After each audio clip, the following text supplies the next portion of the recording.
할렐루야. 오늘 우리가 이 세상을 내 마음대로 내가 살아가는 것 같지만 사실은 성경은 하나님께서 주의 성령이 우리의 발걸음을 인도하신다고 말씀하고 있습니다. 사도행전 16장 6절 7절에도 보면 성령이 아시아에서 말씀을 전하지 못하게 해서 부르기아와 갈라디아 땅으로 가려고 했습니다. 그러나 사도 바울은 거기도 가지 못했고 또 비두니아라고 하는 곳으로 가려고 했었는데 예수의 영이 허락하지 아니했다. 사도행전 16장 6절 7절에서 말씀하고 있어요. 성령이 아시아에서 말씀을 전하지 못하게 해서 비두니아로 가지 못했고 나중에는 마게도냐로 갔다고 그렇게 말씀하고 있어요. 여러분, 우리의 발걸음을 내가 내 마음대로 다니는 것 같지만 성경은 하나님께서 우리의 길을 인도하신다고 말씀하고 있습니다. 제가 읽어드리는 이 말씀은 우리나라 선교 초기에 미국에 와서 복음을 전하기 위해서 하나님의 말씀을 따라 순종하며 살았던 한 무명의 선교사가 고향의 부모님께 드린 그런 편지의 내용입니다. 사랑하는 아버지, 어머님, 이곳 조선 땅에 오기 전 집들에 심었던 꽃들이 활짝 피어났다고 하는 소식을 들었을 때 하루 종일 집 생각만 했습니다. 욕심쟁이 수지가 그 씨앗을 받아서 동네 사람들에게 나누어 주었다니 너무나 대견스럽습니다. 아마도 내년 봄이 되면 온통 우리 동네는 내가 심은 노란 꽃으로 덮여 있겠군요.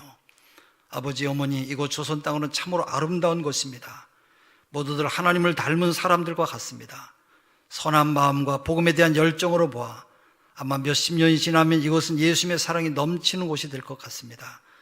저는 복음의 소식을 듣기 위해서 20km를 맨발로 걸어오는 어린아이들을 보았을 때 그들 안에 있는 하나님의 사랑 때문에 오히려 위로를 받았습니다. 그러나 한편에서는 탄압이 점점 심해지고 있습니다. 그저께는 예수님을 영접한 지 일주일도 안 되는 서너 명에 끌려가 순교했고 토마스 선교사와 제임스 선교사도 순교를 당했습니다. 선교본부에서도 철수하라고 하는 지시가 있었지만 대부분의 선교사들은 그들이 전도한 조선인들과 아직 숨어서 예배를 드리고 있습니다. 그들은 모두 순교를 작정한 것 같습니다. 오늘 밤은 유난히도 고향으로 돌아가고 싶습니다. 외국인을 죽이고 기독교를 증오한다고 하는 소문 때문에 부두에서 나를 끝까지 말리셨던 어머니 얼굴이 자꾸 제 눈앞에 어린거립니다. 아버지, 어머니, 어쩌면 이 편지가 마지막일 수도 있습니다. 제가 이곳에 오기 전 뒤뜰에 심었던 하나의 씨앗이 이제 내년이면 온 동네가 꽃으로 가득하겠지요. 그리고 또 다른 씨앗을 만들어내겠지요. 저는 이곳에서 작은 씨앗이 되기로 결심했습니다. 제가 씨앗이 되어 이 땅에 묻히게 되었을 때 아마도 하나님의 시간이 되면 조선 땅에는 많은 꽃들이 피고 그들도 여러 나라에서 씨앗이 될 것입니다. 저는 이 땅에 저의 심장을 묻겠습니다. 바로 이것은 조선을 향한 저의 열정이 아니라 조선을 향한 하나님의 사랑이라고 하는 것을 알게 되었습니다. 어머니, 아버지 사랑합니다. 여러분, 이 편지는 우리나라 선교 초창기에 한 이름 없는 선교사가 고국에 있는 부모님에게 보낸 편지, 바로 이 편지는 우리의 과거를 발견하게 합니다. 복음이 들어와서 이 땅에 어두웠던 어둠을 빛으로 바꾸고 죽음과 절망 가운데 살았던 영혼들을 살려냈습니다. 오늘 한 선교사의 편지를 통해서 우리가 잠깐 보았습니다마는 복음을 들고 미제 땅 한국에 온 그들은 어떤 문제로 갈등했고 또 무엇을 두려워했고 복음을 증거하기 위해서 어떤 희생을 치러야 했는가 하는 것을 살펴야 될 것입니다. 우리가 읽은 이 본문 사도행전 13장은 선교 역사상 가장 중요한 전환점이 이루고 있는 그런 말씀의 장입니다. 예루살렘 교회에 주어졌던 사명은 점점 시들어가는 중에 새로운 도구로 안디옥 교회가 등장하는 그런 분기점이에요. 복음이 우리 민족에게 오기까지 최초의 시작점이면서 기대를 모았던 예루살렘 교회 대신 도망자들로 구성된 이방인 안디옥 교회를 통해서 바로 세계의 문을 열게 된 것이에요. 예루살렘 교회가 무너지면서 생긴 도망자들이 세운 안디옥 교회가 쓰임받았던 이유가 여러분 어디에 있습니까?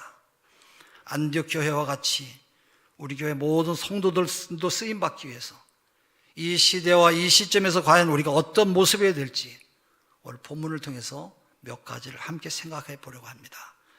그 하나는 안디옥 교회는 주님이 명령하신 그 명령을 끝까지 간직하고 기억하는 그런 사람들이 모여들었다는 사실입니다. 안디옥 교회는 우리가 잘 아는 대로 예루살렘 교회가 박해를 받을 때 도망쳐온 사람들이 세운 교회였어요. 구체적으로 누가 세웠는지는 알 수가 없어요. 그래서 사도행전 11장 19절에 보면 환난을 인하여 흩어진 자들 중에 구브로와 구레네 몇 사람이 안디옥에 이르러 말씀하고 있어요. 설립자 이름도 없이 그저 도망자라고는 표현만 있을 뿐이에요. 박해를 피해서 도망했던 사람들이 전혀 생소한 곳에 가서 아는 사람도 없고 먹고 살기도 막막하니까 여러분, 이들의 미래가 얼마나 불안했겠습니까? 그러나 이들의 가슴에는 식지 않는 열정이 있었어요. 자기 자신을 위해서 죽으신 예수님을 증거하라고 하신 명령은, 그 주님께서 명령하신 이 부탁을 잊을 수가 없었습니다. 이러한 복음에 대한 열정으로 그들은 다급한 삶의 환경에서도 복음을 증거하는 증거자로 살 수가 있었습니다. 마태복음 28장 19절 20절에 너희는 가서 모든 족속으로 제자를 삼아 아버지와 아들과 성령의 이름으로 세례를 줘라. 또 마가복음 16장 15절 또 가라사대 너희는 온 천하에 다니며 만민에게 복음을 전하라 말씀하셨어요. 또 예수님께서 하늘로 승천하심을 앞두고 사도행전 1장 8절에 보면 오직 성령이 너에게 임하시면 너희가 권능을 받고 예루살렘과 온 유대와 사마리아 땅끝까지 이르러 내 증인이 되리라 주님이 부탁하셨어요. 예수님은 기회가 닿는 대로 제자들에게 복음 증거하기를 계속해서 부탁하셨습니다. 처음 이 명령을 들은 교회는 예루살렘 교회였어요. 생명을 걸고 복음을 증거하면서 예루살렘 교회는 폭발적으로 성장했어요. 하루에 남자만 5천 명이 예수를 믿었다고 그렇게 성경은 말씀하고 있어요. 초대교회를 연구하는 사람들이 말하기를 예루살렘 교회는 엄청나게 큰 교회였다고 그렇게 말해요. 사람들이 많이 모이고 예산 규모도 아주 커지고 주변의 칭찬도 자자했어요. 그러다 보니까 교회가 본질적으로 해야 될 일, 다시 말하면 주님께 부탁받은 전도를 잊어버리고 그들은 부수적인 그런 일에 관심을 갖게 되었어요. 사도행전 15장 1절부터 3절을 보면 예루살렘 교회가 이방인을 배타적으로 여기기 시작했음을 알 수가 있어요. 믿는 사람이 많아짐에 따라 조직이 만들어졌는데 조직의 기득권을 가진 사람들이 이방인과 이방 선교에 대해서 적대감을 가지고 나타나기 시작했어요. 또 자기들이 가지고 있던 유산과 할례 등등 유대교의 전통을 따라야 된다고는 주장을 하면서 교회 구성원들이 분쟁이 생기기 시작했어요. 주님은 더 이상 변화되지 않는 예루살렘 교회를 버리셨어요. 박해가 시작되고 박해로 인해 흩어진 사람들이 세운 교회인 안디옥 교회는 헬라인에게도 복음을 전했어요. 당시 상황이나 분위기를 고려해 볼 때 이방인들에게 복음을 전하는 것은 혁명적이라고 말할 수가 있어요. 그들은 때를 얻든지 못 얻든지 복음을 증거하는 하나님의 교회로 나서게 되었어요. 베드로와 요한처럼 유명한 사도도 아니고 이들은 도망쳐 왔음에도 불구하고 이들의 가슴 속에는 복음 전도를 귀한 사명으로 알아서 그 복음 전도를 아주 소중하게 여겼기 때문에 하나님께서 안디옥 교회를 크게 부흥시키셨어요. 또 그들이 그런 사명을 잊지 않았기 때문에 바울과 바나바를 구별해서 선교사로 보내라고 할 때도 이들은 기꺼이 순종할 수가 있었던 것입니다. 우리나라 한국은 1907년 대부흥운동과 1909년 100만 명 구령운동을 펼치면서 가장 어려운 시기에 오히려 복음 증거에 최선을 다했어요. 1911년도 영문판으로 발간된 한국판 선교 현장이라고 하는 잡지에 여기에 기록된 글에 의하면 고되고 가난한 생활하는 한국 사람들은 도합 10만 날을 이 사업에 바쳤는데 지난 겨울 개인 전도에 사용한 일수는 7만 6천 날이었고 금년 가을에도 수백 명의 한국인 전도인들이 가가호를 신방하는 활동과 개교회 집회에 출석한 구도인들과의 개인적인 접촉을 위해서 한 달을 온통 바쳤다. 수백만 장의 전도지와 한인 신자들이 대금을 내고서 믿지 않는 동포들에게 70만 권의 마가복음을 무료로 배부하였고 복음을 알았지만 복음을 잃고 믿으라고 하는 간곡한 권고와 간절한 기도를 드렸다. 한국인 가정치고 신방을 받지 아니한 가정은 거의 없었고 신방 결과를 얻기 위해서 수천 명의 한국인들이 매일 기도를 올리고 있다. 이렇게 기록하고 있어요. 당시 우리나라 한국 사람들은 돈이 없었어요. 그래서 일주일 중에 하루를 시간으로 헌금을 했어요. 이날은 자기 자신을 위하는 날이 아니라 주님께 드리는 시간이었어요. 그렇게 모아진 시간이 10만 날, 바로 10만 날, 그 10만 날을 하나님 앞에 들었어요. 또 한일 합방이라고 하는 위기 앞에서 일본의 그림자가 짙게 드리워지고, 우리 한국 사람들은 희망을 잃었을 때 한국 교회는 복음으로 어두워져가는 백성들에게 바로 소망을 심었던 것이에요. 가장 작은 숫자로 한국 역사상에 가장 큰 영향력을 미치고 또 소망을 주었던 바로 그때가 복음 증거에 대한 열정과 사랑이 식지 않고 계속 활활 타오를 때였어요. 오늘 우리 한국 교회가 위기를 맞이하고 있다고, 변해야 된다고 그렇게 말하고 있어요. 그러나 위기의 원인 가운데 가장 큰 것은 주님께서 우리에게 부탁하신 간곡한 말씀이 우리의 마음속에서 어느새 다 희미해져 가고 있다는 점입니다. 여러분, 선교 역사상 주님의 부탁을 잊어버린 교회는 타락의 길을 걸어갔어요. 주님의 명령을 간직하지 않는 교회는 교회다움을 다 잃어버리게 되었고, 교회다움을 잃어버리면 잘못된 역사를 만들게 되는 것이에요. 사랑하는 우리 성도 여러분, 우리 교회는 한국 교회 전체를 볼 때 큰 교회는 아닙니다만은 그렇다고 또 작은 교회도 아니에요. 그렇다면 우리 교회가 주님으로부터 받은 사랑과 전도에 대한 부탁을 기억하는 대로 정말로 우리가 살아가고 있는가 하는 그런 의문이에요. 우리들 모두가 우리에게 주어진 구원의 놀라운 기쁨과 감격을 전하고자 바로 주님의 부탁을 항상 기억하고 이 복음을 전하고자 하는 그런 마음을 우리 모두가 가지고 있느냐 하는 것이에요. 우리 교회의 예산과 행사, 친교 속에 이에 대한 초점을 놓치고 있다고 한다면 우리 교회도 예루살렘 교회와 똑같은 위기를 맞지 않을 것이라고 여러분 누가 감히 장담할 수가 있겠습니까? 또 안디옥 교회는 교회의 존재 이유를 바로 알고 있었어요. 그 전에 새들백 교회, 미국의 새들백 교회 릭 워렌 목사님이 쓴 목적이 이끄는 삶이라고 하는 책을 읽어보면 그 책의 목적이 우리의 삶을 이끌어갈 때 얻는 유익이 5가지가 있다고 그렇게 말씀했어요. 제가 소개를 하면, 첫째, 목적으로 할 때 삶의 의미를 깨닫게 된대요. 주어진 상황을 따라서 허겁지겁 살아가는 사람은 의미를 느끼지 못해요. 그러나 우리가 살아야 되는 이유와 목적을 아는 사람은 오늘에 담긴 의미나 가난해도 혹은 부유해도 그 속에 담겨있는 의미를 발견하게 되는 것이에요. 둘째로, 삶의 목적을 알면 우리의 삶은 단순해져요. 복잡한 현실에 살고 있는 우리 앞에는 항상 수많은 선택과 결정이 기다리고 있어요. 그러나 목적이 분명한 사람은 목적에 따른 선택만 하기 때문에 삶이 복잡하지 아니하고 아주 단순합니다. 그래서 셋째로는 초점을 맞춘 삶을 살 수가 있는데 에너지가 분산되지 않고 한 곳으로만 모아져서 한 가지 목적을 이루기 위해서 힘과 역동성을 발휘하게 된대요. 네 번째는 목적을 할 때 삶의 동기가 유발돼요. 괴로움과 가난 속에서도 삶의 의무를 잃지 않고 계속해서 하나님 앞에 신앙적인 어떻게 살아야 되는가 하는 이유를 알기 때문에 어느 곳에서든지 동기 유발이 되고 열심을 다해서 하나님 앞에 은혜를 받고 하나님의 복이 함께 한다는 것이에요. 마지막 5번째로, 목적을 할 때 영생을 준비하게 돼요. 안디옥 교회는 교회가 왜 존재해야 되는지를 알았어요. 그 흔적을 본문 중에서 몇 군데 찾을 수가 있는데 안디옥 교회는 최초로 그리스도인이라고 하는 칭찬을 받은 그런 교회예요. 안디옥 교회 교인들이 살아가는 모습을 본 이방인들은 그들의 공통점을 발견하게 되었고 역사상 처음으로 그리스도인이라고 하는 그런 이름을 부르게 되었어요.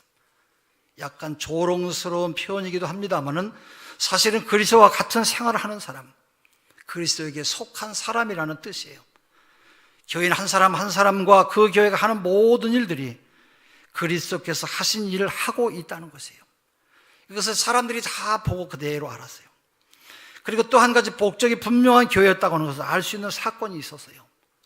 바로 바울과 바나바를 선교사로 보내라고 할 때 바울과 바나바가 없는 안디옥 교회를 생각할 수 없음에도 불구하고 그들은 순종하며 기도하며 그들을 선교사로 보냈던 것이에요. 오늘 본문 1절을 보면 안디옥 교회 구성원을 볼 수가 있어요. 안디옥 교회는 나이가 많은 사람들로부터 바로 어린 사람이 함께 있었어요. 또 출신 지역도 아주 다양해요. 많이 배운 사람도 있었고 또 많이 배우지 못한 사람들도 있었어요. 상류층의 사람도 있었고 하류층의 사람도 있었어요. 뿐만 아니라 인종도 아주 다양했어요. 부부간에 의견이 달라서 싸우기도 하는데 이들은 싸우지도 않았어요.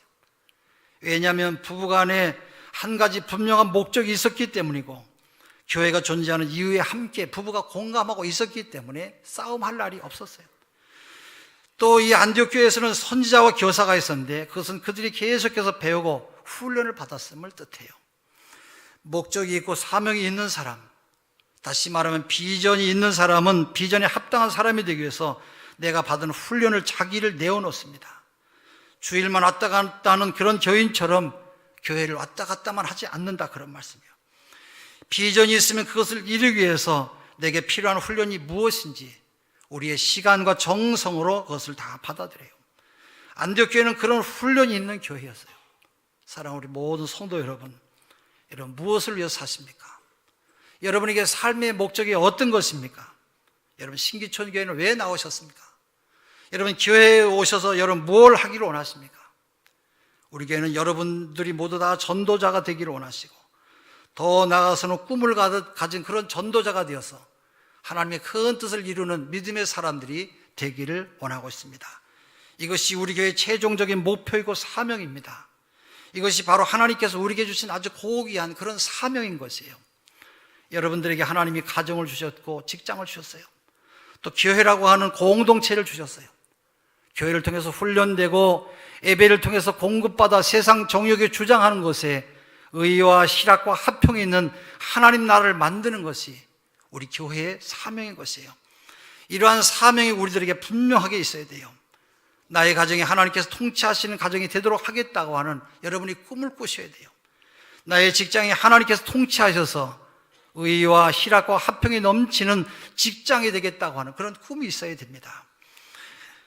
여러분 이런 꿈이 없으면 교회에서 다툼이 생기고요, 또 자리 다툼에 잘잘못을 가리고 출신지나 소유지를 서로 소유를 따지게 되어 있습니다. 내 것을 주장하며 복음 앞에 자기 자신을 내어놓지 않아요. 자기가 아는 것으로도 충분하다고 말하며 전도한다고 해도 전도하려고 하지도 않고 또 배우려고 하지도 않아요. 오늘 우리 교회가 존재하는 목적, 우리 교회의 교인이 된 목적을 우리가 알아야 될 것이에요. 그때 하나님께서 우리 교회를 사용하실 줄로 믿습니다. 마지막, 여러분 안디옥 교회가 하나님의 역사 무대에서 귀하게 쓰임받았던 이유는 살아있는 예배가 있는 교회였기 때문에 그래요. 오늘 우리가 읽은 2절의 말씀, 주를 섬겨 금식할 때에 그랬어요. 이 말은 이 단어는 레이투르투군이라고 하는 봉사한다는 의미로도 번역이 됐습니다만은 주로 이 말의 뜻은 예배한다는 그런 의미로 사용해요. 새 표준 번역은 말씀을 그들이 주께 예배드리며 금식하고 있을 때 그렇게 기록하고 있어요. 여러분 예배가 무엇입니까? 예배는 바로 주님이 찬양을 받는 것이에요. 우리의 삶 속에서 공동체 속에서 주님이 높임을 받으시고 하나님이 하나님 되심을 확인하는 것이에요. 예배 가운데 우리의 본래의 모습을 고백해야 돼요. 주님의 피조물로서 하나님께서 공급해 주시지 아니하면 살아갈 수 없는 연약한 존재인 것을 다시 확인하는 것이 우리가 예배의 현장에서 해야 될 일들인 것이에요. 예배를 드리면서 자기 자신도 모르게 교만해졌던 모습, 자기 자신도 모르게 삐뚤어진 하나님과의 관계를 발견하고 다시 초점을 맞춰서 하나님의 뜻에 순종하는 것이 예배의 올바른 목적인 것이에요. 금식하면서 예배했다고 하는 것은 음식을 포기하여 살아있음을 말하는 것으로 생명보다도 하나님의 뜻에 합당한 인생을 살기 위해서 생명을 다해 하나님 앞에 나아간다는 그런 말씀이에요. 또 하나님만을 의지한다고 하는 그런 뜻이 있어요. 역대하 20장 3절에 보면 여호사밧 왕이 모압과 암몬 군대가 쳐들어와서 절대절명의 위기 속에서 있을 때 그들은 모두 다 금식을 선포하고 하나님 앞에 기도했어요. 하나님, 이 전쟁이 여호와께 있습니다. 여호와께 있는 이 전쟁으로 인해서 우리가 멸망당하지 않고 우리 모두를 구원해 주십시오. 우리의 모든 승리는 주님께만 있습니다. 또 에서 왕비가 민족의 운명을 어깨에 짊어지고 3일 동안 금식한 다음에 죽으면 죽으리라고 하는 그런 마음을 가지고 왕 앞에 나갔어요. 왜 금식하며 나갔습니까? 구원이 하나님께만 있음을 고백한 바로 믿음의 행동이었어요. 안디옥 교회는 하나님의 뜻을 마치기 위해서 모두가 몸부림쳤어요. 크고 작은 유혹이 많이 있었어요. 낯선 곳에서 정착해서 먹고 사는 문제도 쉽지 않았을 것이고, 또 그리스도인으로 산다고 하는 것 자체도 끊임없이 어려운 문제들의 연속이었을 것이요. 안디옥 교회 사람들이 속한 일터에서 그들의 동료들에게 비친 모습은 예수 믿는 사람, 다른 말로 하면 세상에서 손해보는 사람이었어요. 쉽게 말하면 희생하는 그런 사람들이었다, 그런 말이에요. 교회 안에서 그리스도인이라고 인정받는 것도 중요합니다만은 우리의 삶의 현장에서 안 믿는 사람이 저 사람은 정말로 예수 잘 믿는 사람 같다, 정말로 저 사람은 믿음의 사람이구나, 여러분 이렇게 인정받기란 쉽지 않아요. 너무너무 힘들어요. 그래서 안디옥 교회 사람들은 어려운 현실 가운데서도 하나님의 사람으로 그 뜻대로 살기 위해서 몸부림치는 예배를 드린 것이에요. 여러분, 저와 여러분이 드리는 예배는 어떻습니까? 그냥 와서 여러분 구경만 하십니까? 아니면 오늘 목사 설교가 어떤가 여러분 생각하고 계십니까? 올바른 자세가 아니에요. 바로 나를 향한 하나님의 뜻이 있는데 그 뜻을 맞추기 위해서 내가 몸부림치는 하나님 앞에 기도가 있어야 돼요. 산 제물이 되어서 내 생각은 죽어야 되고 살아계신 하나님의 뜻만 드러나기를 간구하는 간절한 몸부림이 우리 모두에게 있어야 하는 것이에요. 왜냐하면 간절한 몸부림이 없으면 내 자아가 자꾸 살아나기 때문에 그래요. 재물은 죽어야 재물이에요. 재물이 살아서 예배 시간에도 그 생각이 돌아다닌다고 하면 그건 재물이 아니라 그것은 잘못된 것이에요. 재물이 살아서 예배 시간에 돌아다닌다고 하면 여러분 하나님이 기뻐하시는 예배가 될 수가 없어요. 그렇게 할 수 없는 인간의 본성과 환경을 내어놓고 하나님 앞에 금식하며 순종할 때 성령의 음성이 우리에게 하나하나 들려지기 시작할 줄로 압니다.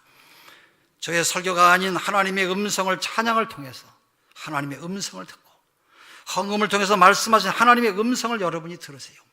바로 여기에 회개가 있고 주님을 닮기 원하는 몸부림과 심령의 갈급함을 채워주시는 성령의 임재하심과 그로 인한 감격과 기쁨과 그 찬양이 넘쳐날 때 바로 살아있는 예배를 드릴 수가 있는 것이에요. 그렇게 될 때 하나님께서 우리 교회를 사용하셨어요. 보내는 몸으로 사용하셨어요. 선교사를 보낼 수 있는 교회로, 세계 선교 사역을 맡길 수 있는 교회로 하나님께서 안디옥 교회를 사용하신 것이에요. 사랑하는 성도 여러분, 그동안 우리 교회는 나름대로 많이 성장을 했습니다.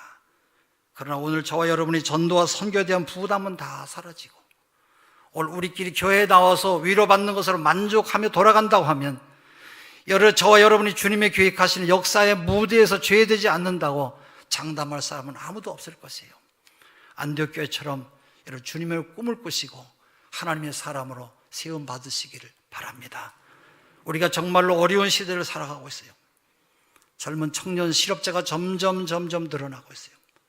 어제 신문에 보니까 서울 소방 공무원을 뽑는데 4,953명을 뽑는데 24만 1,410명이 원서를 냈다는 것이에요. 일반 실업자보다 청년 실업자가 점점 더 늘어나가는 것은 사회 문제이기에 앞서서 우리 앞날의 미래의 상처가 돼요. 희망을 잃었던 시대를 복음으로 다시 살린 선배들처럼 바로 주님께서 지펴주신 복음의 뜨거운 사랑을 다시 증거할 수 있어야 될 것이에요. 우리 교회는 남달리 하나님께서 많은 청년들을 선물로 주셨어요. 감사한 것은 이 청년들의 가슴 속에 선교의 불길이 타오르고 있다는 것이에요. 복음의 불모지로 나가서 복음을 전하겠다고 헌신하는 젊은이들이 늘어나야 됩니다. 그동안 우리는 너무 냉담하지 않았습니까? 선교회를 보내긴 합니다만 마음은 없었어요. 교인들에게 선교에 대한 열정이 없어요. 또 돈 조금 후원하는 것은 선교가 아니고 주님의 부탁을 기억하는 사람들이라고 그렇게 말할 수가 없어요. 안디옥 교회가 쓰임받은 것처럼 우리 교회가 버림받지 않고 쓰임받기를 원합니다. 여러분 모두가 하나님 앞에 귀한 믿음의 사람들로 쓰임받으시기를 바랍니다. 미국의 휠튼 대학이라고 하는 아주 복음적인 좋은 학교가 있어요. 1949년에 학교를 졸업한 짐 엘리어트라고 하는 학생이 있었는데 이 짐 엘리어트는 학교에서 친구들과 기도하면서 바로 하나님이 자기 자신을 부르심에 도전을 받았어요. 2학년을 마치고 멕시코에 단기 선교를 갔다가 남미가 사역지임을 깨닫게 되었어요. 대학을 졸업한 후에 친구들까지 5명이 선교사로 헌신했습니다. 그리고 이들 모두가 다 남미로 갔어요. 가장 잔인한 아우카족에게로 얼마 전에도 많은 사람을 죽였던 이 아우카족에게 복음이 증거된다면 하나님께서 영광을 받으실 것이라고 기대하며 5명은 모두 다 정글 속으로 들어갔어요.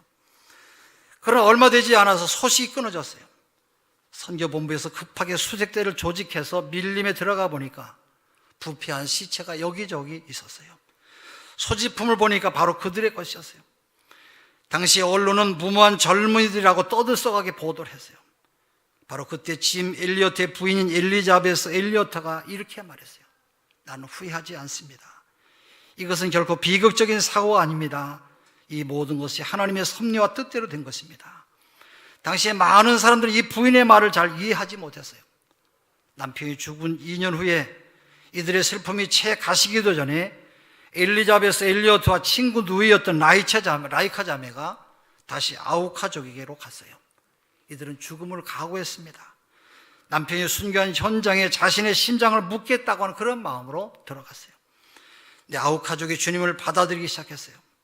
잔인했던 종족이 하나님을 받아들이는 그런 종족으로 변한 것이에요. 하나님의 뜻 가운데서 이루어진 일이었어요. 엘리자베스는 28살 꽃다운 나이에 남편을 떠내보냈지만 그의 삶에는 후회함이 없었어요. 왜냐하면 남편과 자신의 존재 이유를 알았기 때문에 그래요. 이 땅에 살고 있는 이유, 바로 복음 증거라고 하는 사명을 기억할 수가 있었어요.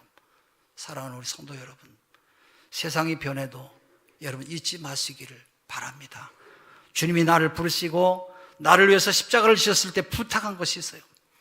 그것을 위해서 우리가 드릴 희생과 헌신을 여러분 거절하지 마시기를 바랍니다.